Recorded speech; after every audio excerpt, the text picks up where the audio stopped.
Bismillahirrahmanirrahim. Assalamualaikum warahmatullahi wabarakatuh.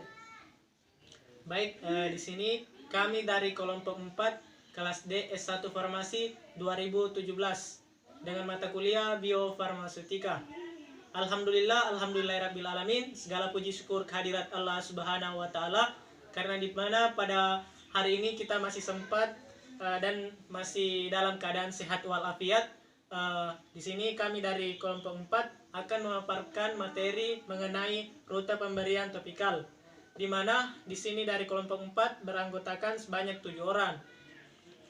Di antaranya saya sendiri atas nama Ilham, Rizka Maladewi, Sinta Somoy, Maria Octavia, Mustabul Siratul Aila, Nurul Haslinda, dan Jihan Safira Kusuma Dewi. Untuk itu materi pertama saya sendiri yang akan membawakan. Baik, masuk kita materi pertama. Dimana sebelum memasuki materi lebih jauh dan melangkah lebih jauh, kita harus mengetahui dulu apa sih itu biofarmaseutika. Di sini kita bisa lihat, biofarmaseutika itu salah satu cabang ilmu yang mempelajari hubungan sifat fisikokimia formulasi obat terhadap biofabilitas obat.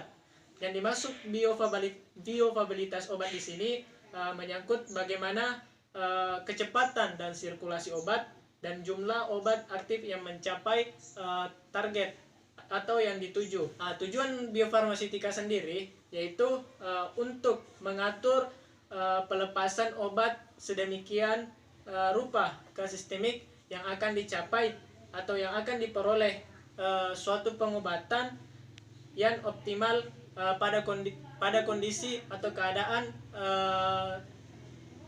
klinik tertentu. Jadi itulah beberapa sangkut paut mengenai apa sih itu biofarmaseutika dan tujuan biofarmaseutika. Selanjutnya kita bisa lihat di sini kulit. Sebelum melangkah lebih jauh pula membahas mengenai rute pemberian secara topikal, kita harus mengetahui dulu apa sih itu kulit. Kulit ialah salah satu organ terluar yang dimiliki oleh makhluk hidup. Tujuan kulit adalah yaitu sebagai alat pelindung diri dari serangan-serangan yang dapat membahayakan tubuh manusia, baik itu secara kasat mata ataupun secara tidak kasat mata. Baik, mungkin sampai di sini pembahasan dari saya sendiri mengenai sangkut paut menyangkut biofarmaseutika, kemudian kulit dan tujuan biofarmaseutika serta tujuan bagaimana kulit itu sendiri terhadap makhluk hidup. Untuk itu sampai di sini pemaparan materi saya.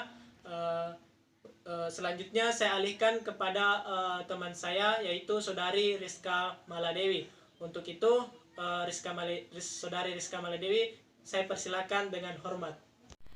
Baik, assalamualaikum warahmatullahi wabarakatuh. Saya Rizka Maladewi.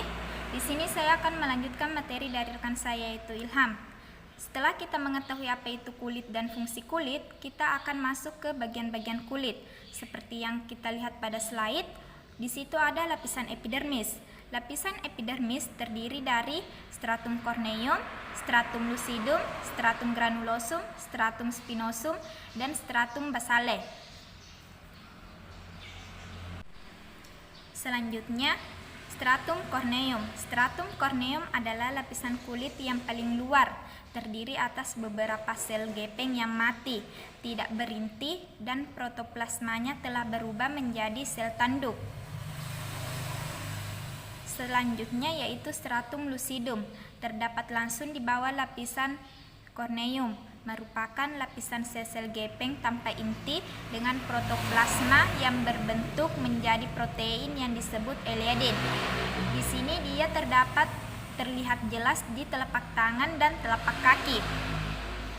Selanjutnya yaitu stratum granulosum, terdiri atas 2 atau 3 lapis sel-sel gepeng dengan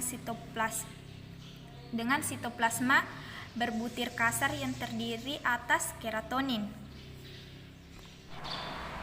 Selanjutnya, stratum spinosum terdiri dari beberapa lapis sel yang berbentuk poligonal yang besarnya berbeda-beda karena mengalami proses meiosis. Selanjutnya stratum germinativum terdiri atas sel-sel berbentuk kubus yang tersusun vertikal pada perbatasan dermoepidermal, berbasis seperti pagar. Lapisan ini merupakan lapisan epidermis yang paling bawah. Setelah mengetahui bagian-bagian kulit epidermis, selanjutnya kita akan masuk ke bagian lapisan dermis. Lapisan dermis berada di bawah lapisan epidermis dan jauh lebih tebal. Lapisan ini terdiri atas lapisan elastis dan fibrosa padat dengan elemen-elemen seluler dan folikel rambut.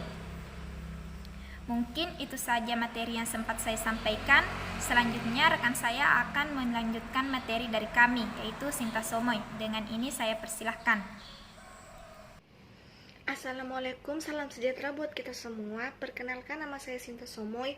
Saya dari kelompok 4. Di sini saya akan melanjutkan pemateri dari Rizka Maladewi, di mana Rizka Maladewi sudah menjelaskan dua lapisan kulit, yaitu lapisan epidermis, dermis. Di sini saya akan melanjutkan yaitu lapisan yang ketiga, yaitu lapisan subkutis, di mana lapisan subkutis terdiri atas jaringan ikat longgar yang berisi sel-sel lemak di dalamnya. Sel-sel lemak merupakan sel bulat besar dengan inti terdesak ke pinggir sitoplasma lemak yang bertambah. Adapun anatomi fisiologi rute pemberian kita dapat melihat dari slide-nya, di mana kontak di antara molekul obat dengan permukaan kulit dapat terjadi melalui 3 jalur. Yang pertama adalah saluran keringat, yang kedua via folikel rambut, yang ketiga kelenjar sebaceus. Stratum corneum terdiri dari 10-15 lapisan korneosit dengan variasi ketebalan berkisar antara 10-15 nanometer pada kondisi kering hingga 40 nanometer saat mengalami hidrasi. Termasuk di dalamnya lapisan multilayer brick and mortar korneosit kaya kreatin di dalam matriks intraseluler atau mortar yang secara umum terdiri dari keramid rantai panjang, asam lemak bebas, triglisida, kolesterol sulfat, dan sterol atau ester lilin. Baik, saya Maria Octavia. Saya akan melanjutkan pemaparan materi dari sintasomoid. Bagian tengah dan atas stratum granulosum merupakan lapisan lipid intraseluler yang tersusun oleh keratinosit yang membatasi isi lamelar stratum granulosum dan bagian interseluler, di mana keratinosit itu adalah sel-sel yang tersusun rapi untuk membentuk lapisan epidermis kulit atau sebagai sel utama epidermis. Fungsi utama dari keratinosit ini yaitu menghasilkan keratin. Kemudian, pada lapisan terluar stratum corneum, material yang sudah dilepaskan ini kembali digunakan untuk membentuk lamelar lipid interseluler yang kemudian akan berasosiasi membentuk lipid bilayer dengan terikat pada rantai karbon, hidrokarbon, dan kepala polar yang larut dalam lapisan aqueous. Kemudian, proses penyerapan obat melalui stratum corneum dan dengan demikian dapat mengoptimalkan penghantaran obat. Perlu dilakukan determinasi lebih lanjut mengenai rute mana yang paling penting dalam proses penghantaran obat melalui stratum corneum. Baik, selanjutnya mekanisme rute pemberian obat secara topikal. Secara sederhana, mekanisme ini diawali masuknya obat melalui stratum corneum dengan cara berdifusi melalui bagian aqueous untuk bagian yang bersifat hidrofilik atau bagian senyawa yang dapat larut dalam air yang terletak pada permukaan filamen intraseluler keratin atau rute intraseluler atau transseluler, dan bagian lipofilik yaitu senyawa yang dapat larut dalam lemak. Dia berdifusi melalui matriks lipid antar filamen atau rute interseluler. Suatu molekul yang melintasi rute transseluler akan mengalami partisi dan berdifusi melalui keratinosit. Namun, untuk berpindah ke keratinosit selanjutnya, molekul tersebut akan mengalami partisi lebih lanjut dan berdifusi melalui sekitar 4-20 lamelar lipid untuk setiap keratinositnya. Kemudian, Selanjutnya yaitu pembuluh darah. Sistem vena pada manusia dibagi menjadi dua tipe, yaitu vena permukaan atau superficial dan vena dalam. Vena permukaan merupakan tempat masuknya obat secara topikal atau transdermal. Untuk vena dalam, struktur pembuluh darah, arteri dan vena dibagi menjadi 3 lapisan, yaitu yang pertama, tunika intima, merupakan lapisan endotelial tunggal, lembut dan datar sepanjang pembuluh darah. Jaringan penghubung subendotelias lebih pendek dan basal lamina atau dasar membran lebih luas. Materi selanjutnya akan dijelaskan oleh Aila. Bismillah, di sini saya akan melanjutkan materi kami. Pembuluh darah selanjutnya yaitu tunika media, yang mana tunika media ini mengandung otot lembut dan jaringan serabut lain yang tersusun melingkari seluruh pembuluh darah dengan serabut saraf, yang mana pembuluh ini berfungsi untuk vasokonstriksi dan vasodilatasi. Vasokonstriksi itu adalah pengecilan pembuluh darah, sedangkan vasodilatasi itu adalah pembesaran pembuluh darah. Kemudian pembuluh darah selanjutnya yaitu tunika adventitia, yang mana pembuluh darah ini adalah jaringan penyambung yang berserabut. Kemudian yang tersusun dari sepanjang pembuluh darah mengandung vasa-vasaron, saraf, dan eferen. Selanjutnya yaitu komponen karakteristik cairan. Yang pertama, kelenjar keringat, yang mana cairan ini adalah air yang mengandung banyak garam-garam. Cairan ini suatu kelenjar pada tubuh kita yang jumlahnya melimpah, yang tersebar ke seluruh tubuh, yang tersebar ke seluruh tubuh. Kemudian yang kedua itu kelenjar ekrin. Kelenjar ekrin ini sama, dia termasuk juga kelenjar keringat, tapi dia kebanyakan pada telapak tangan, telapak kaki, dan kemudian wajah. Selanjutnya kelenjar apokrin. Kelenjar apokrin ini keringat yang menghasilkan lemak. Keringat yang menghasilkan lemak yang terdapat pada ketiak dan alat kelamin. Kemudian selanjutnya yaitu asam hyaluronat dan kondroitin sulfat. Selanjutnya yaitu faktor-faktor yang mempengaruhi absorpsi, liberasi, dan disolusi. Yang mana faktor yang mempengaruhi absorpsi dan liberasi ini mempunyai faktor yang sama. Yang pertama yaitu lokalisasi sawar atau biasa disebut berry. Kemudian yang kedua yaitu jalur penembusan karena difusi yang terjadi pada lapisan tanduk. Kemudian penahanan dalam struktur permukaan kulit. Baiklah, terima kasih. Itu saja dari saya. Saya serahkan kepada pemateri selanjutnya. Baiklah, bismillahirrahmanirrahim. Assalamualaikum warahmatullahi wabarakatuh. Terima kasih atas kesempatan yang diberikan kepada saya. Saya atas nama Jihan Safira Kusuma Dewi. Di sini saya akan melanjutkan pemaparan materi yang sebelumnya dibawakan oleh rekan saya yaitu Mustabul Siratul Aila. Di mana saya di sini akan memaparkan materi tentang faktor yang mempengaruhi rute pemberian topikal, yaitu pada poin distribusi. Nah, pada poin distribusi ini, faktor yang mempengaruhi rute pemberian pada topikal itu, dia harus memperhatikan 4 faktor, yaitu yang pertama keadaan dan umur kulit, yang kedua aliran darah, yang ketiga tempat pengolesan, dan yang terakhir yaitu kelembapan dan temperatur.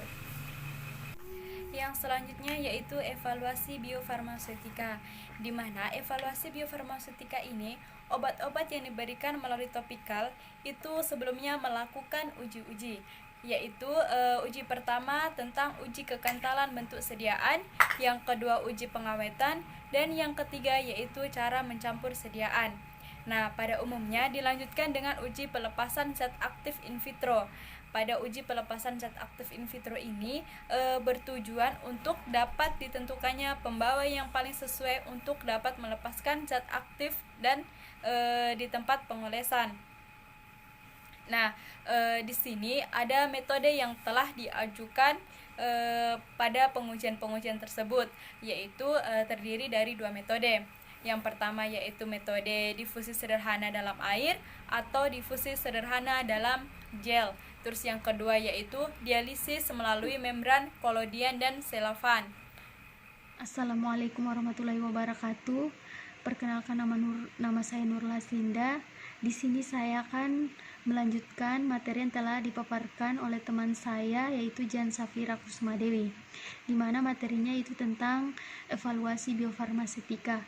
Jadi dapat kita ketahui bahwa biofarmasetika, sediaan obat melalui kulit, harus memperhatikan tingkat penyerapan obat tersebut dan didasarkan pada basis obat dan harus memperhatikan lepas lambat. Artinya apabila sediaan obat tersebut yang diinginkan diserap di usus, tetapi akhirnya baru mencapai lambung, obat tersebut sudah larut.